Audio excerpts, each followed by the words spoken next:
বেশ কয়েক সপ্তাহ ধরেই টেলিপাড়াতে চিরদিনই তুমি যে আমার নিয়ে জল খোলা চলছে। বিতর্ক যেন শেষ হবার নয়। অনেক অশান্তির পরে সেটে দেখা মিলেছে অপর্ণার।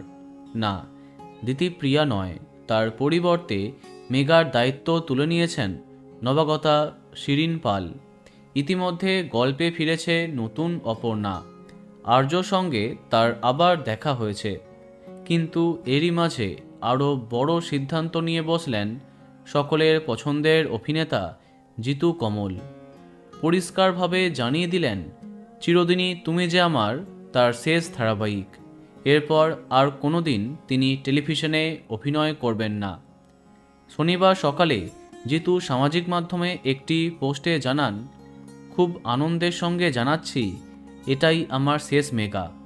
এরপর টিভি সিরিয়ালে আমি আর কাজ করব না।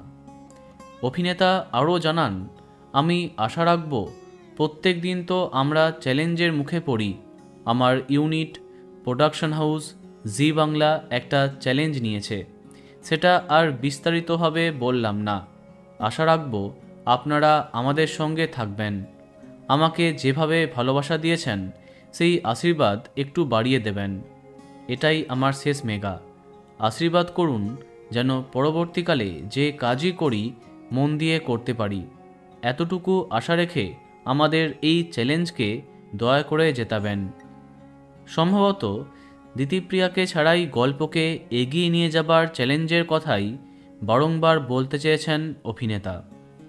তোমাদের এ বিষয়ে কী মনে হয় কমেন্টে জানাতে পারো। আর এই রকমই আরও অনেক ভিডিও পেতে সাবস্ক্রাইব কারেন্ট পজ। ধন্যবাদ।